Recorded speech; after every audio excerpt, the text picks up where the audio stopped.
There we are. There we are. Hello, everyone. I'm Chud Taylor, co-founder, lead developer, architect of chaos, and your host of Shoot the Hoot Raw. Today, we start the series, Meet the Hoot-makers, Founders Unplugged. Ever wonder who's flapping around behind the scenes at CyberHoot? Well, this four-part series is your backstage pass. We're putting each founder in the hot seat. No scripts, just stories, laughs, and probably a few moments we'll regret later. It's part origin story, part interrogation, and all around hoot-worthy fun. We'll meet the minds who made CyberHoot take flight. Starting with our founder and CEO, Craig Taylor.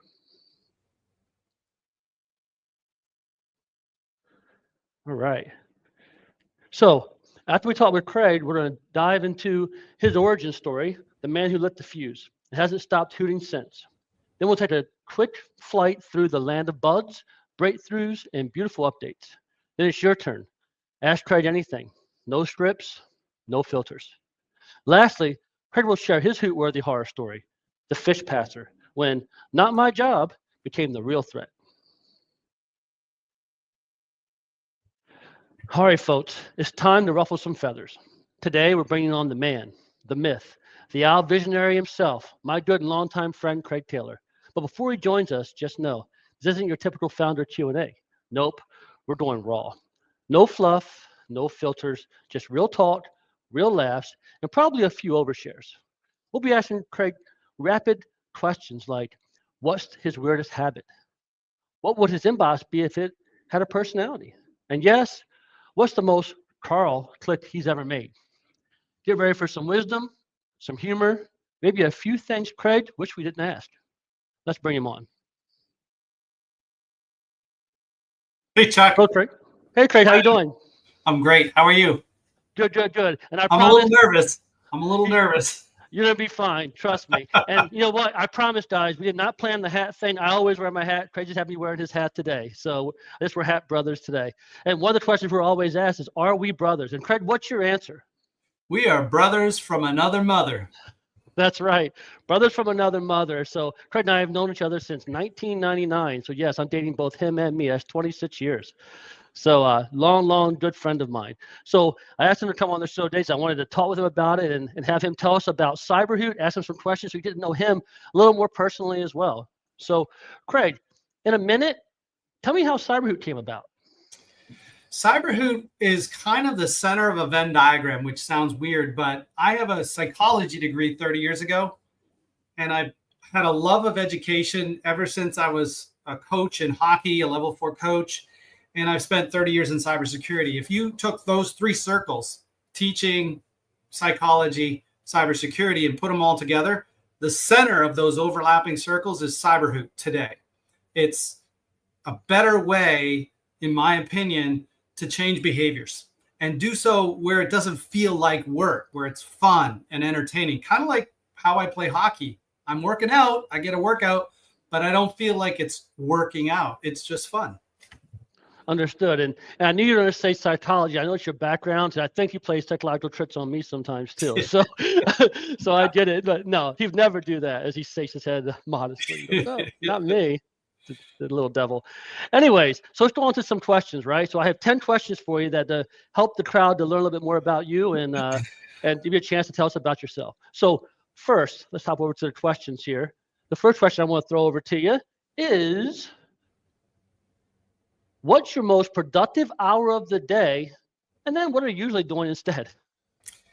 My most productive hour is probably after 9 o'clock at night, when I have caught up on my email, everything is done, following up, finished my follow-up on the day's meetings, things of that nature, and I have some quiet time to do project work or to write up a document a procedure. You know how you're always after me to document this and document that, Chuck.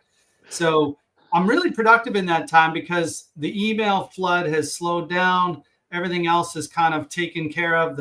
The circle check marks in my notebook are done, and I can really just focus on one thing.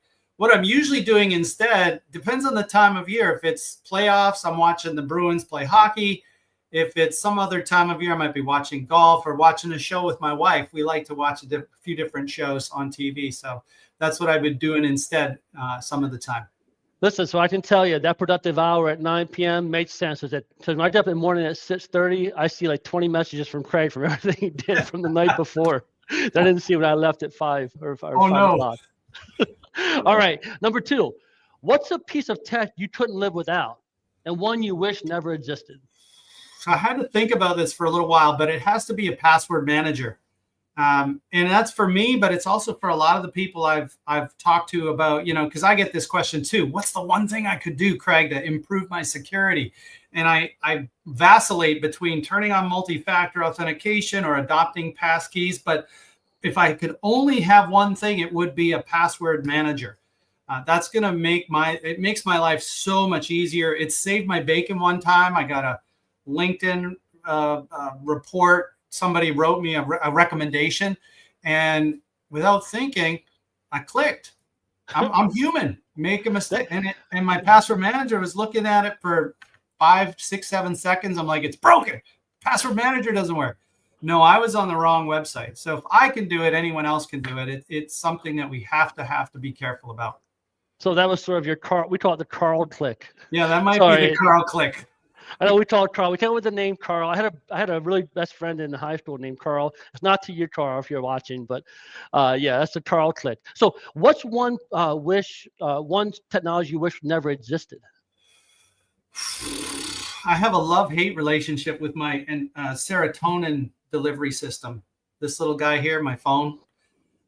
This thing, it interrupts dinners. It interrupts television shows. People have it at the movie theater. I've seen it go off in weddings, and people take calls in all kinds of awkward places and inappropriate moments. It's probably one of the worst and one of the best technology inventions of all time. I could probably, if it had never been invented, I would be okay. Well, it's funny because in my house, I've got a household. Well, my older boys have moved out, but we had a household of 5. I'm the tech guy in the house. But of all the people in the house, I use my technology at least than anybody. Besides working on my phone's hardly ever touched when I'm done for the night, hopefully. That's right? Great. All right, let's go on to the next one here. What's the weirdest habit or routine you swear by, but no one else gets? Well, you said that we might embarrass ourselves here. So I'll just say that when I have a difficult problem, I like to hop in the shower. There's no distractions. It's that soothing warm rain or moisture.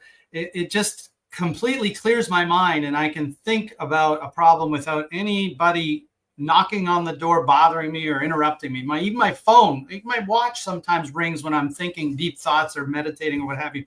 So I'm like, oh, the only place that it's safe is in the shower. I don't bring these things in the shower, and I think about it. So that's my embarrassing personal internal story.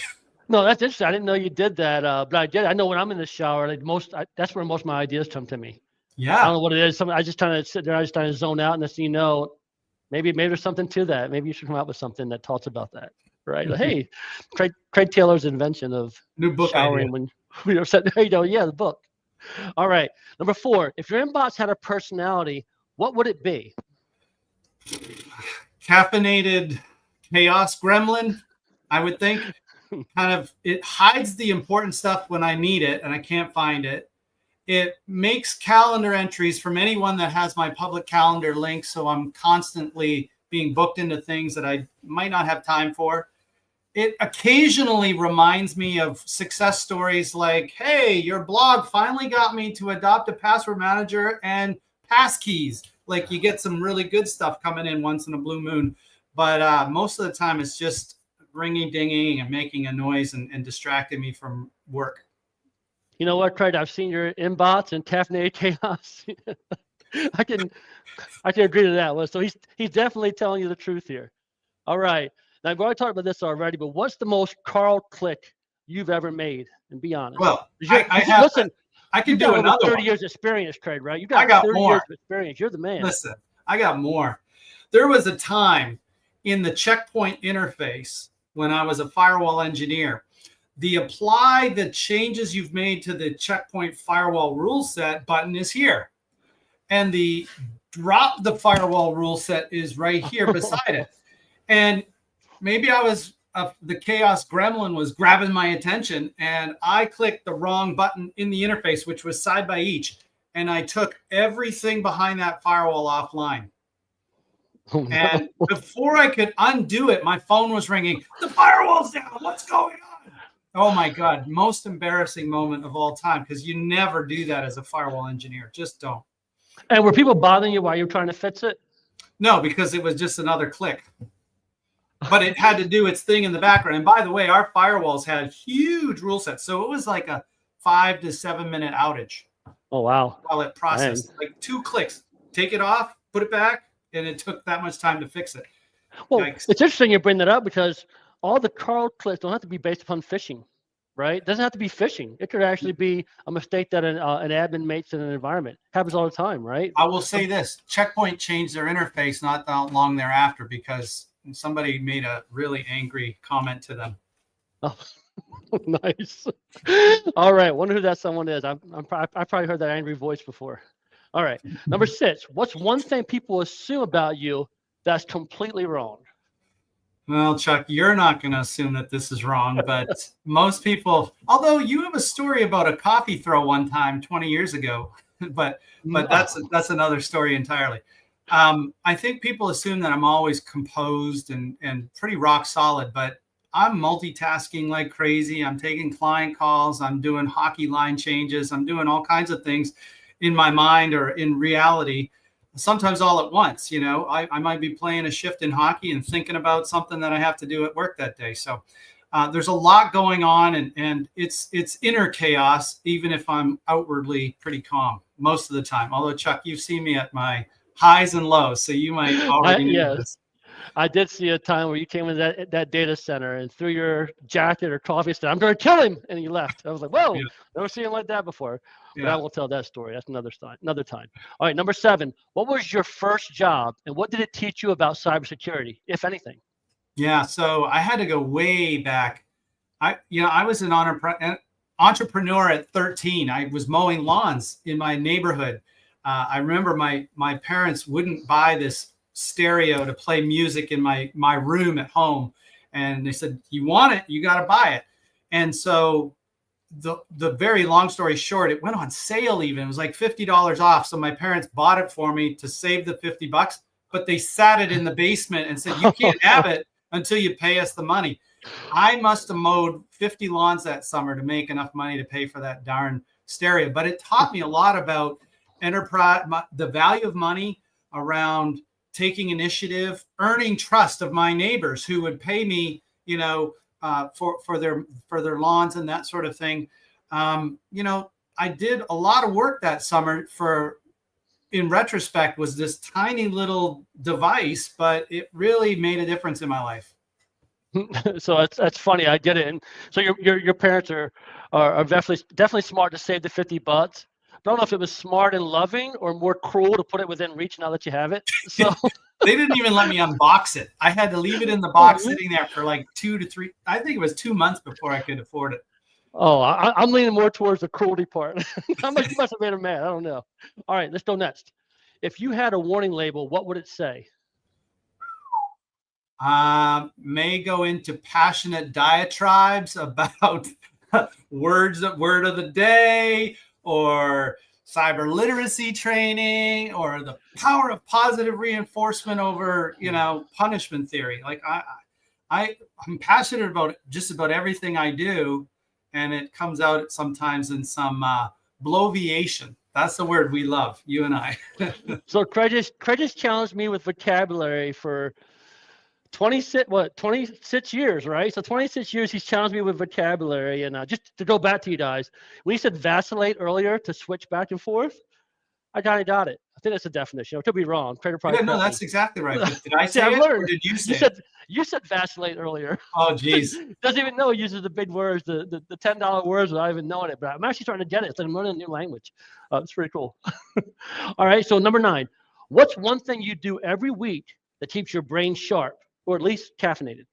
Well, I'm probably the only person that I know that does this, but I drink coffee on the hockey bench. So I bring my coffee out onto the bench and I sit it there, and half the guys pick it up and sniff it and make sure there's not alcohol in it because it might be an alcoholic. No, I'm drinking coffee on the bench while I play hockey just because it's my morning routine. I have a double coffee, my nice, beautiful CyberHoot mug, and I have two big cups of coffee in there, and I bring it with me on the bench. But the answer to the question is I exercise. I play hockey a couple times in the morning when my knee is better. I'll mountain bike. I'll even go walk the golf course for 9 holes from 6 to 7:30 in the morning. I'm a night owl. I like to work into the evening. I know you start first thing in the morning, so we got coverage for everybody that's working CyberHoot. But that's my way to stay sharp and to just alleviate. When you're on the ice, Chuck, I may have said that I'm thinking about work, but that's actually a lie. I don't think about work when I'm on the ice. Maybe on the bench. When I'm on the ice, it's a blank slate. I'm just having a wonderful time with my friends. You know, I played a lot of sports in my day, and I can't imagine drinking coffee on the bench. So maybe we want to replace that weird habit question with the coffee on the bench. That's a little different. Didn't know that about you. This is great because I'm learning stuff about you. 26 years, I didn't know you were a weirdo who drank coffee on a bench. So sorry, I'm messing with you. All right, number 10. You're trapped in a fishy simulation forever. Who on the CyberHoot team would you call for help, and why? So I would ping our Slack channel and see if you or Brad respond first, and whoever responds first gets the naming rights for the rescue mission. You know what I mean? Understood. All right. So those are our 10 questions. We got through them pretty good. We're doing a little bit long, but I'm gonna try to get through things pretty quickly. All right. So at this time, what we're gonna do, we're gonna move over to our nerd update if we can. All right. So this is where we're going to talk about all the things we've done this week and kind of improve. So we've officially rolled out the custom hoots power up, because who doesn't want to customize the hooting, right? Now, you can create your own policies, documents, videos, all with your own questions and answers. It's also accessible via our software development kit. So very powerful power up that we've just released, going out tonight. All right. Next, if you ever looked at one of our tables and wonder, what was this user added? Well, you'll know now. We added a date created column to all of our user tables. It's small, but it's the kind of thing that makes your spreadsheets just purr, right? It's nice. And finally, some much needed TLC for our login experience. We fixed bugs in the public site login that we were having and improved the new autopilot login flow. There's an added bonus that deployments page now loads faster, because who wants to wait in 2020? Who wants to wait like we did in 2022, right? So we want to be fast. So now it's your turn. Ask Craig anything. Ask him some questions. No scripts, no filters. If no one speaks up, I've got backup questions, but trust me, they're a little weird. Now, like I said before, Craig, most people watch our show after, so not as many comments or stuff that come in during the live stream. So no questions yet. So what I'm going to do is I'm going to throw a question over to you. All right, I'm going to chop back and forth here. All right, so if your keyboard made a sound effect every time you typed, what would it be? Okay, that's an interesting question. And you did tell me they were going to be weird, and I wasn't going to hear what they were ahead of time. It's probably the sound of that 1990s IBM mechanical keyboard. And this is still true. I have one of those mechanical keyboards that lights up because of all the years of on call in the middle of the night.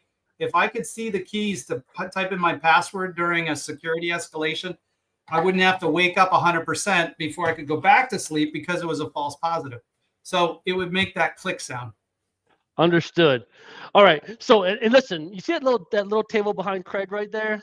So I visited Craig one weekend in New Hampshire, and I worked with him for 3 or 4 days. And I can testify to the fact that that keyboard clicked and it's loud. And it was a very tough couple of days for me working in that office with you. It was brutal. I was like, oh my gosh. Oh, it was killing me, dude. It was killing me. Sorry about that. No, it's fine. It's fine. It's a test of patience. I like it. All right. Second question. You're given $10,000 to build a cybersecurity escape room. What's the first trap? First trap for my escape room would have to be a phishing test. I think that is the number one way anyone is breached today in phishing attack emails, especially with AI coming into play, and the consequences are so significant. I would always use a phishing simulation, and I might deliver it with like, who's that new actress that's changing like the stock market? Sydney Sweeney. I'd have her for $10,000. I'd have her try and do the phishing campaign or something, just for fun. All right. Do you do many cyber like escape rooms or anything? Have you done many of those in the past? We're about to do one with our vCISO peer group this coming August. We have a cyber escape room company coming to visit, and they're going to do an online escape room with us. And I'm really excited about it, Chuck. And I know we're out of time, but it's really powerful and it's engaging, and it replaces the same old boring tabletop exercises that a lot of our vCISO clients have to do. So I'm anxious to see what it's like, experience it firsthand, and then maybe we bring it to our community of clients. All right, cool. That sounds cool. I didn't know you were doing an escape room. That's pretty cool. All right, especially I like doing team events like that. So, all right, moved on. No questions, 10 minutes. We're going to move on. All right. So, folks, let's buckle in, because Craig's bringing us a horror story that doesn't involve hackers breaking in. It's about what happens when smart people check out. This isn't your typical breach tale. It's the chilling saga of a brilliant friend, a failed phishing test, and a decision that sounds safe but spells disaster. And let's just say when your cybersecurity strategy becomes forward it to the IT team and hope for the best, you might already be compromised. Craig, tell us what happened. So a good friend of mine, we'll call him Joe, was telling me about his approach to these company fake email tests that get run against him in his bank. He basically gave up on learning how to phish because he'd made one too many mistakes in the past. And he was threatened to be fired for another mistake. So he said, listen, you know what I do, Craig? I don't try to figure any of it out anymore. If there's a link in an email, I forward it straight to IT and I ask them to tell me if it's safe or not. I don't look at it. I don't hover. I don't do anything. I give up because I've been punished one too many times. I'm a smart guy. And if they're going to treat me in this childish behavior, I'm just going to abdicate responsibility and send it to them. Now, some of those are my words. He didn't use the abdication of responsibility and that sort of thing, but he definitely said, I don't look at them anymore. I forward them all to IT. And this is rampant across the industry. Companies, we were looking at a Reddit thread today where someone was loving the company they worked with, but had failed 5 phishing tests in a row, and was the sixth one, she or he was told, you're terminated. And they couldn't believe it.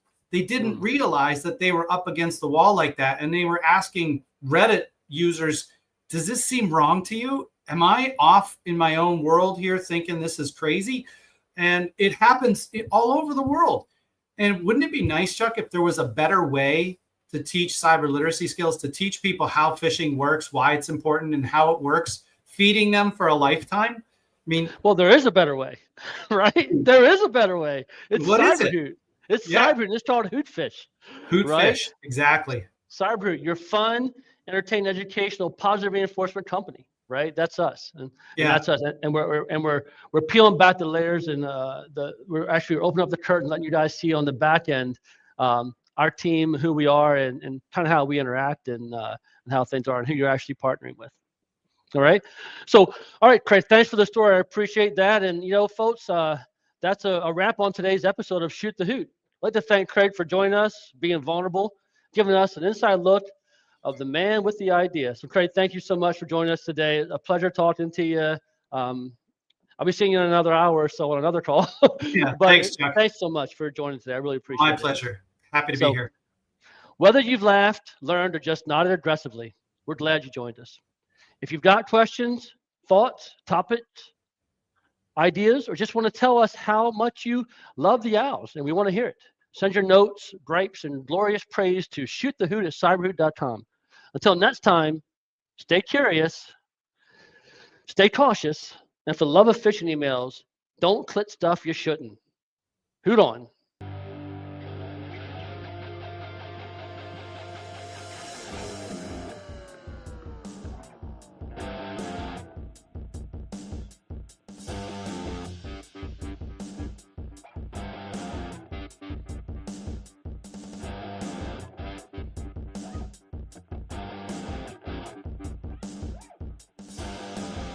Hoot on.